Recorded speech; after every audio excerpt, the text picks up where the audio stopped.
नारद ने कहा प्रभु एक बात और बताओ, ये देवी जो मैना है इनका जन्म कैसे हुआ, इनकी उत्पत्ति कैसे हुई? हे नारद सुनो। कहने लगे कि नारद, जो मेरे दक्ष नाम के पुत्र हैं ना, उनकी 60 कन्याएं हुई। कल भी हमने कथा में जिक्र किया। उन्होंने उन कन्याओं का विवाह कश्यप आदि ऋषि से किया। उनमें से एक कन्या है जिनका नाम है देवी स्वधा। और ये जो स्वधा नाम की देवी हैं, इनको पितरों को दे दिया। इनका विवाह पितरों से कर दिया। विघ्नों का हरण करने वाली जो ये देवी हैं, इनको 3 कन्याओं की प्राप्ति हुई है। और जिनको पितरों की कन्या कहा गया, ये तीनों कन्याएं बड़ी श्रेष्ठ हैं। अब ये 3 कौन हैं? इनमें एक तो है देवी मैना, और बीच की जो है उनका नाम है देवी धन्या, और एक जो पुत्री है उनका नाम है कलावती। इन्होंने गर्भ से जन्म नहीं लिया, ये तेज से प्रकट हुई हैं, जगत वंदनीय है और तीनों लोकों में भ्रमण करने में सक्षम है। कहीं भी आए, कहीं चले जाए, कोई प्रतिबंध। और एक बार की बात है, विष्णु लोक में सारे देवता विराजमान हैं। ये तीनों कन्याएं भी वहां चली गई, भगवान विष्णु को प्रणाम किया, वंदन किया, अभिनंदन किया, जाकर बैठ गई।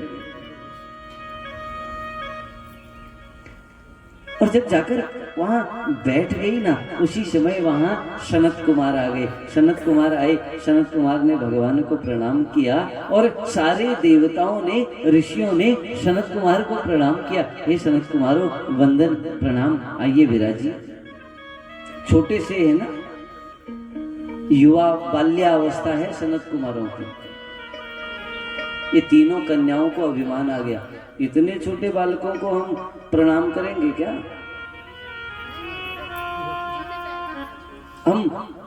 हम इन तीनों इनको प्रणाम करेंगे क्या? हम इतनी बड़ी बुद्धिमान कन्याएं, ये छोटे छोटे बालक सनत कुमारों को क्या हम प्रणाम करेंगे? आजकल भी लोगों को लगता है ना, अरे ये हमसे इतना छोटा है, हम प्रणाम करेंगे क्या? इन्होंने भी प्रणाम नहीं किया। सनत कुमारों को क्रोध आ गया, कहा अरे मूर्खो, तुम्हें इतना भी ज्ञान नहीं? सबने हमको वंदन किया, प्रणाम किया, तुम्हारी बुद्धि तो जड़ हो गई है, मूर्ख हो गई है, तुम मनुष्य की तरह व्यवहार कर रही हो। जाओ, तुम्हें श्राप देते हैं, आज से तुम मनुष्यों की स्त्रियों के रूप में जन्म लोगे। और जैसे ही श्राप दिया ना, बड़ी चिंतित हो गई, प्रणाम करने लगी। हमसे अपराध हो गया, हम मूर्ख हैं, हमसे गलती हो गई, क्षमा कर दो ना। सनत कुमारों ने कहा कि देखो, श्राप वापस नहीं हो सकता है, परंतु हम तुमको फिर भी एक इसी श्राप के साथ एक वरदान देते हैं, ध्यान से श्रवण कर लो। कहा तुम में से जो सबसे ज्येष्ठ पुत्री है ना, वो तो विष्णु भगवान के अंशभूत हिमालय गिर की पत्नी के रूप में जन्म लेंगे, जो देवी मैना वहां बैठी हुई है। और जो बीच वाली देवी धन्या है, ये जो धन्या है, ये जनक की पत्नी के रूप में जन्म लेंगी, और देवी सीता लक्ष्मी के रूप में इनके घर जन्म लेगी। और जो तीसरी है कलावती, ये द्वापर में वृषभान की पत्नी बनेंगी, जिनके घर स्वयं श्री जी राधा रानी का जन्म होगा। अब तो मन में थोड़ा सा शांति हुई कि चलो कोई बात नहीं, श्राप मिला, परंतु भगवान के दर्शन भी तो प्राप्त होंगे। मैना बनी हिमालय राज की पत्नी। इन्होंने जिस पुत्री को जन्म दिया उनका नाम है देवी पार्वती। देवी धन्यावनी जनक राज की पत्नी, वैदेह जनक राज की पत्नी, इन्होंने जिस पुत्री को जन्म दिया उनका नाम है देवी सीता माता, लक्ष्मी का स्वरूप है। और वृषभानु की जो पत्नी है, दुलारी है, जो कलावती है, इन्होंने जिस कन्या को जन्म दिया, इनके घर जो कन्या हुई उनका नाम है राधा रानी, श्री जी। वैसे अयोनिज हैं, परंतु हैं तो उन्हीं की पुत्री, पालन तो उन्होंने ही किया है ना महाराज। कहा विष्णु भगवान ने सुनाने लगे कि हे नारद, इस प्रकार से ये मैना का जन्म हुआ हिमालय राज के वहां। जब देवी मैना का जन्म हुआ, हिमालय राज बड़े प्रसन्न, जब विवाह हुआ देवी मैना का हिमालय राज से, हिमालय राज बड़े प्रसन्न हुए, खूब प्रसन्न है, खूब उत्सव हुआ है, क्योंकि किसी वस्तु की कमी तो है नहीं, और उत्सव तो उत्साह से मनाया जाता है। सारे देवता आए, ब्रह्मा जी भी आए, सब आए। हिमालय राज ने कहा आओ आओ विराजो, अरे आज मैं धन्य हो गया, मेरा सौभाग्य तो देखिए, अद्य में सफलम जन्म सफलम सुमहत तपः, आज मैं धन्य हो गया महाराज, इतने देवता, स्वयं जगत के पिता ब्रह्मा जी मेरे घर विराजे। आहा, मैं अपने भाग्य की क्या सराहना करूं।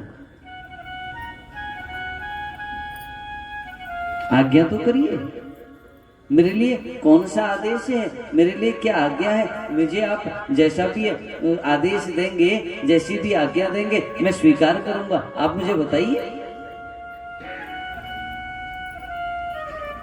देवताओं ने कहा कि हे हिमालय राज, हम आपको बताएं, आप हमारी बात को ध्यान से श्रवण करिए। हे गिरे, हे पर्वत श्रेष्ठ, पहले जो जगदम्बा उमा दक्ष कन्या की वहां जिन्होंने अपना शरीर त्याग दिया है ना, शरीर त्याग कर परम धाम को चली गई है। अब आप उन देवी का पूजन करिए, उनको अपने घर में जन्म लेने के लिए कहिए। अगर वो अपने घर में, वो अगर यहाँ जन्म ले लें, अगर वो यहाँ पर आपके वहाँ अवतार हो गई तो सबका धन्य भाग हो जाएगा। हिमालय राज ने कहा जैसी आज्ञा हम करेंगे, प्रार्थना करेंगे, हम स्तुति करेंगे महाराज। अगर वो देवी स्वयं हमारी पुत्री बनकर आएंगी, इससे बड़ा सौभाग्य क्या होगा। हमने आजकल हम अपने छोटी छोटी कन्याओं को ना देवी नहीं बनाते, उनको माता का स्वरूप नहीं बनाते, उनको वो दर्शन नहीं कराते, उनका भाव ही नहीं बनता। आजकल तो फैशन कराते हैं, बस फैशन कराते हैं, फिर वो धीरे धीरे धीरे एक ऐसी स्थितियां हो जाती हैं कि बात हाथ से बाहर चली जाती है, फिर रोते हैं महाराज। दुस्सीलो मातृ दोषेन पितृदोषेन मूर्खता कार्पण्यम वंश दोषेन स्वदोषेन दरिद्री। बच्चों को संस्कार देना पड़ेगा। हिमालय राज ने कहा अगर वो देवी मेरे वहां पुत्री बनकर आ जाए, फिर मेरे क्या धन्य भाग हैं, हम तप करेंगे। ये इन्होंने कहा, देवता वहां से गए, देवता स्वयं भी तप करने लगे, क्योंकि डरते हैं अगर हिमालय राज ने तप नहीं किया तो इससे अच्छा हम ही कर लें, हम ही मना लें देवी को। प्रार्थना की, गायत्री तुम वेद माता, तुम सावित्री सरस्वती ही, तुम वार्ता सर्व जगताम, तुम त्रयी धर्म रूपिणी ही। कह रहे हैं हे माँ, आप ही तो गायत्री हो, आप ही सावित्री हो, आप ही इस जगत की अधिष्ठात्री देवी हो। हम बार बार आपको प्रणाम करते हैं, वंदन करते हैं, अभिनंदन करते हैं। माता प्रसन्न हो गई। माता तो जल्दी प्रसन्न होती है। माता तो बालक की अगर तोतली भाषा को सुनती है ना, और प्रसन्न होती है।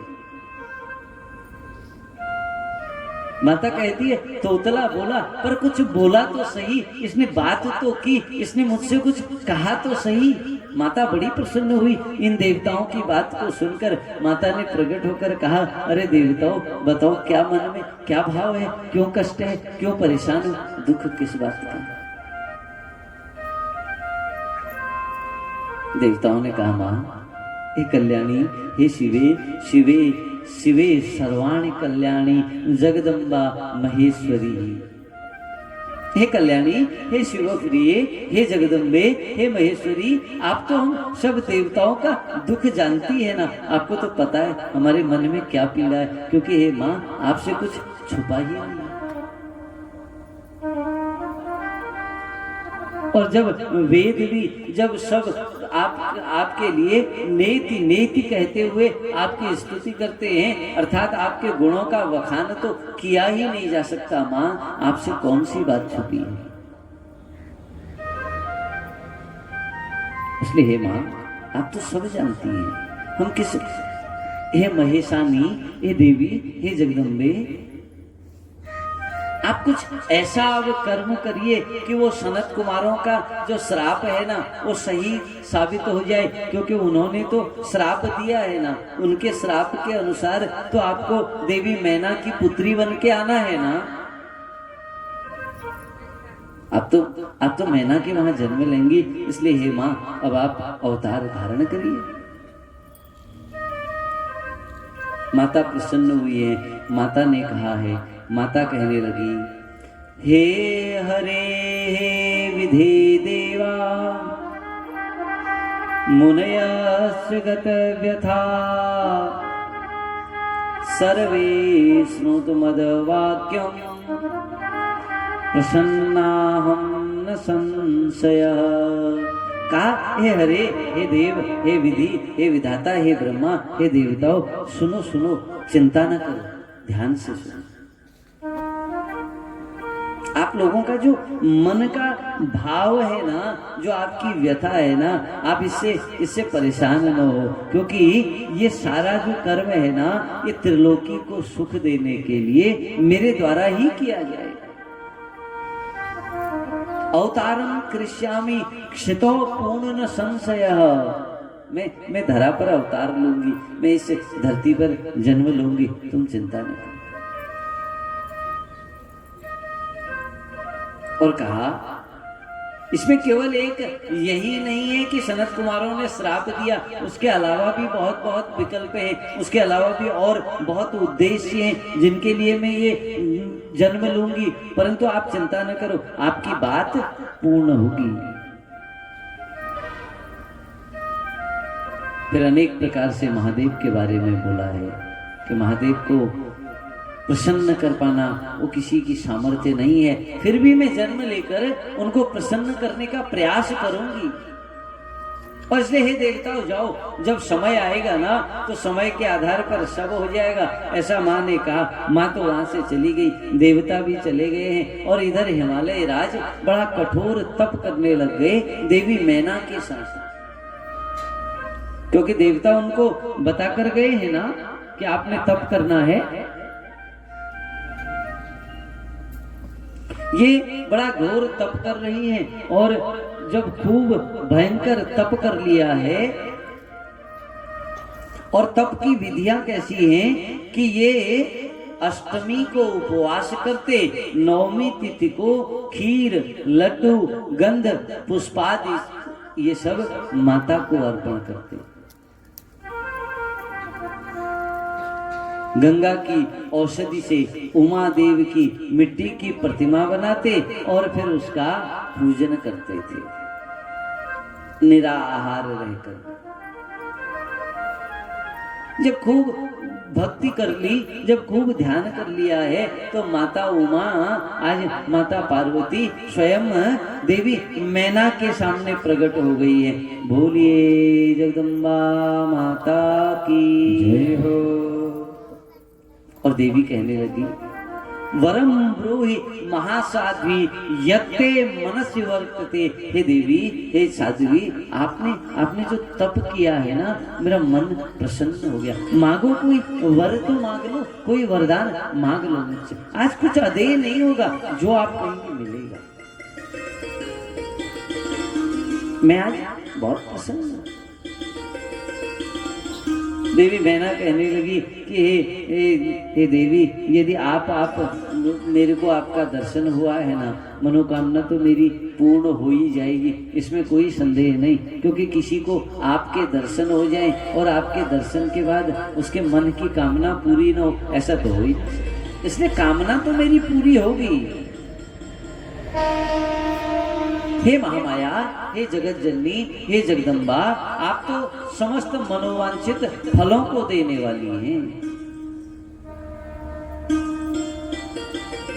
इसलिए मैं तो आपसे एक ही विनती करती हूँ कि आप मेरे वहां पुत्री के रूप में जन्म लो। माता ने श्रवण किया तो माता कहने लगी, प्राण प्रिया मम त्वम ही हिमांचल वासिनी ही। हे हिमांचल प्रिय, आप मुझे प्राणों से भी प्रिय हो, और इसलिए आप चिंता न करो, आपकी बात तो अवश्य पूरी होगी। मैना देवी ने कहा, देवी अगर मुझे वरदान के योग्य समझती हो ना, तो मुझे एक वरदान देना। पहले तो मेरे 100 पुत्र हों और बलवान हों। उन 100 पुत्रों के बाद आप पुत्री रूप में मेरे वहां जन्म लें, मेरे वहां पर विराजमान हैं। बड़े प्रसन्न भाव से माता ने बोला है, हे देवी, आपका जो भी मनोरथ है वो अवश्य पूर्ण होगा। आप चिंता न करें, इसमें संदेह नहीं है, कोई पूछने की बात ही नहीं है। अवश्य आपकी मनोकामना पूर्ण होगी। और ऐसा कहकर वो माता अंतर ध्यान हो गई है। वहां से आई देवी मैना, हिमालय राज आए हैं और 100 पुत्रों को जन्म दिया है। इसमें जो सबसे बड़े पुत्र हैं उनका नाम है मैनाक, मैनाक नामक पर्वत। और ये जो मैनाक नामक पर्वत हैं, इनका तो दिन प्रतिदिन प्रभाव बढ़ने लगा है। शिव पुराण में जिक्र आया है कि ये जो मैनाक हैं, इन्होंने समुद्र से दोस्ती कर ली थी। और ये जो मैनाक है, इसी मैनाक को ही पर्वतराज कहा गया है। मैनाक को ही पर्वतराज बोलते हैं।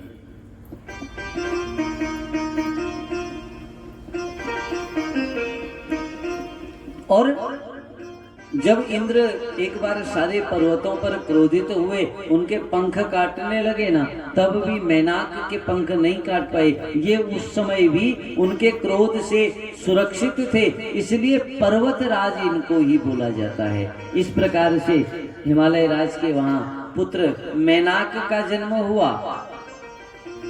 उसके बाद तो अब माता मैना सोचने लगी, अब तो 100 पुत्र भी हो गए, अब तो जगत जननी जगदम्बा माता को अवतार ले लेना चाहिए। अब तो उन्हें मेरे घर आना चाहिए, मेरे घर उनको। माता की सुंदर स्तुति की है, और उस स्तुति के प्रभाव से जब सही समय अनुकूल हुआ, जब सब कुछ अनुकूल हुआ है, तो माँ ने आज तेज रूप में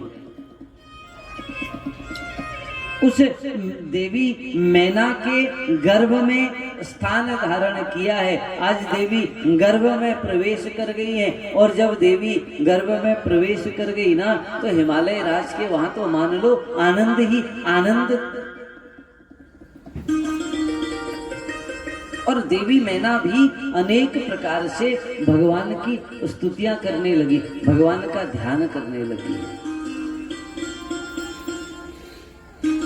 और ये बात सत्य है महाराज, जब माताएं गर्भावस्था को धारण करती हैं ना, तो उस समय सात्विक विचार होने चाहिए, वो समय धार्मिक विचार होना चाहिए, तभी तो सत्पुत्र की प्राप्ति होगी। गर्भ में जब संतान आती है तो उसके बाद माता का ही आचार विचार उसके चरित्र निर्माण में सहायक होता है। माता भी जब से गर्भ में आई है ना, अब तो हिमालय राज के वहां इतना आनंद हो रहा है, सुंदर सुंदर पवन बह रही है और अनेक अनेक प्रकार के शुभ लक्षण हो रहे हैं। लज्जावश मैना तो कुछ कहती नहीं, परंतु हिमालय राज ना उनके हर सुख का ध्यान रखते हैं। कहीं देवी को कोई कष्ट न हो, कहीं देवी को कोई दुख न हो, कहीं देवी को कोई परेशानी न हो जाए, इसलिए हर व्यवस्था कर रहे हैं। और माता जब गर्भ में आई है, देवताओं ने खूब सुंदर स्तुति करी है माता की। इन देवताओं ने कहा, दुर्गे जय जय प्रागे जगदम्ब महेश्वरी, सत्य व्रते सत्य परे त्रिसत्ये सत्य स्वरूपिणी। हे माँ, हे जगत जननी, हे जगदम्बा, हे आदि शक्ति, हे सत्य परे, हे सत्य व्रते, हे त्रिसत्ये, हे सत्य स्वरूपिणी। हम बार बार आपका वंदन करते हैं, आपका अभिनंदन करते हैं, आपको प्रणाम करते हैं मातेश्वरी। इन देवताओं ने स्तुति करी है और स्तुति करने के बाद ये सारे देवता वहां से स्तुति करके चले गए। समय बीतता रहा है, 9वां महीना बीत गया, 10वां महीना भी पूरा हो चला है। गर्भ स्थित जगदम्बा माता अब मन में विचार कर रही हैं कि अब तो मुझे इस गर्भ से बाहर आना चाहिए। और आज माता ने सुंदर दिव्य स्वरूप धारण किया। दिव्य स्वरूप को धारण करके वो जगदम्बा माता विशाल अष्टभुजा स्वरूप में वहां पर प्रकट हुई है। और जब वहां पर प्रकट हुई है, जब हिमालय राज आए, हिमालय राज ने वर्णन प्रणाम किया, वंदन किया, अनेक अनेक प्रकार से स्तुति करी है, तो वो देवी कहने लगी, हे राजन, हे हिमालय राज, आपने तो पूर्व जन्म में मेरा बड़ा ध्यान किया था, तप किया था, और मेरी वाणी को सुनकर आपने वर भी मांगा था। इसलिए आप चिंता न करिए, अब तो आपके वहां मुझे अवतार लेना ही है। परंतु आपकी जो पुत्री, आपकी जो ये पत्नी मैना है ना, ये इस बात को नहीं जान पाएंगी, क्योंकि अगर जान लेंगी मैं देवी हूं तो फिर पुत्रीवत प्रेम नहीं कर पाएंगी मुझसे। माता यशोदा भी कृष्ण को भगवान नहीं मानती थी। सबने कहा भगवान है, माता ने कहा बिल्कुल भगवान नहीं, ये मेरा पुत्र है, ये मेरा कृष्ण है, मैं भगवान नहीं मानती। और भगवान ने भी माता के साथ बार बार लीलाएं करी, परंतु ऐसी लीलाएं करी कि कोई भी याद न रहे। अगर याद रहेगी तो माता तो महाराज अलमारी में बिठाकर खाली की आरती लेकर पूजा करेगी। भगवान के पीछे कोई छड़ी लेकर भागता है क्या? भगवान को कोई मूसल से बांधता है क्या? अरे ये तो माँ ही पुत्र के साथ करती है ना। भगवान सोचते हैं अगर मैं माँ के सामने भगवान बनकर गया तो माँ तो अलमारी में बिठा देगी फिर, और मुझे तो लीला करनी है, मुझे तो इस व्रजमंडल में अनेक अनेक खेल करने। ऐसे ही माता जगत जननी भी सोच रही है कि अगर मैं अगर इसी अष्टभुजा स्वरूप में गई और या फिर ये सारी बातें मेरी माँ को याद रह गई तो माँ तो फिर मुझे देवी मान लेगी। इसलिए हिमालय राज से कहा, हे हिमालय राज, ये देवी मैना को कुछ भी याद नहीं रहेगा ऐसी बातें। और देखते ही देखते वहां पर वो जो अष्टभुजा वाली माता जगत जननी जगदम्बा है, उन्होंने देखते ही देखते अपने उस स्वरूप को अंतर ध्यान किया और एक छोटी सी कन्या के रूप में हिमालय राज के वहां माता अवतरित हो गई। बोलिए जगत जननी जगदम्बा माता की जय।